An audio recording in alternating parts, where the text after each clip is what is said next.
Hi, welcome to PC Den's educational videos. Today we're going to be talking about exercising during pregnancy. When you are pregnant, people think that that's it, no more exercise. In fact, exercise during pregnancy is very important. Many times I have taken clients out of pregnancy with a lower body fat percentage they did going into pregnancy. I wouldn't trust an everyday trainer with this. It is extremely technical. So if you are going to exercise during pregnancy, the very first thing you need to do is find yourself a trainer that's been doing it for years. If not, or even if you are going with a trainer, you must, at the absolute minimum, go through these 6 guidelines I'm about to go through with you today. The first guideline is pelvic exercises.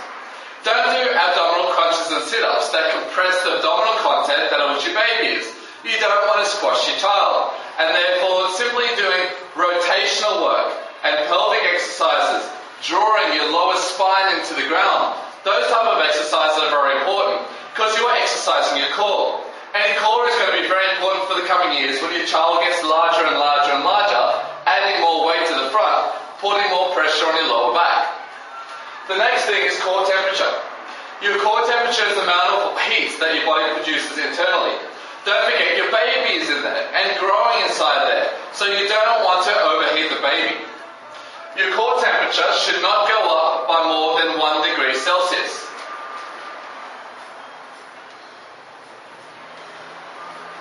If your core temperature goes up more than 1 degree Celsius, it's very detrimental to the health of your child.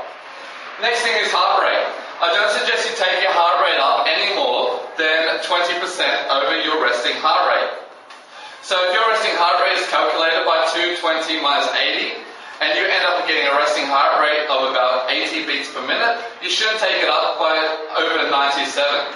So if you do, don't forget your baby uses the same blood supply. So as your heart beats faster, sending more blood flow around your body at a faster speed, it also goes through the baby at a faster speed, and that can be detrimental to your baby's health. The next thing we're going to be talking about after heart rate is your prone position. So supine position is where your body's facing flat down. Prone is where you're facing up. Having a prone position is a good thing.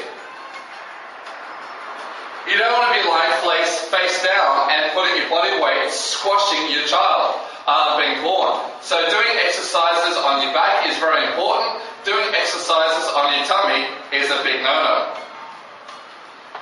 Abdominal compression. Obviously, don't do ab crunches and sit-ups where your abs are actually going to compress and squash the baby. This can be obviously very bad for your baby's health, so make sure that you focus on doing pelvic exercises for your core and your abs, and not abdominal crunches or any exercise for that matter that involves compression of your abdominal content. So these exercises obviously include big compound movements such as squats.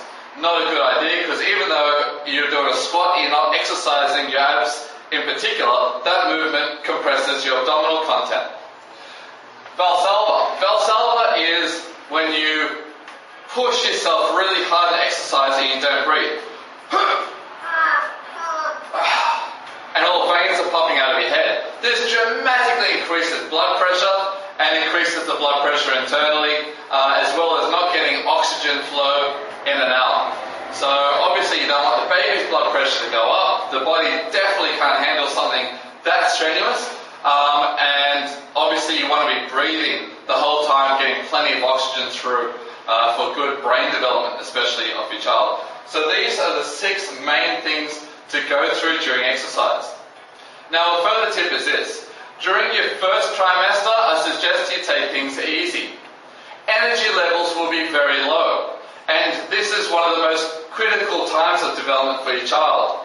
So me personally, even though I've been working in the fitness industry as one of the top trainers in the world for decades, I still, despite all my level of knowledge, will not take on a client in their first trimester. It is just too dangerous. But as soon as you get into the 2nd and 3rd trimester, as your child becomes more developed, the chances of things going wrong start to decrease, and your energy levels come back, and your body will be in a position where now you can exercise. So what I suggest you do is take your first trimester off, and then from then onwards, exercise following these guidelines. Don't forget, your nutrition plays the largest role. So don't go and think that your body's craving calories, sugar and chocolate. Your body does crave calories because now you've got to eat for 2 people. But your body does not crave carbohydrates, sugars, chocolate and ice cream in particular. So try and find some foods that you enjoy eating that's healthy for you and eat more of that than all the junk food.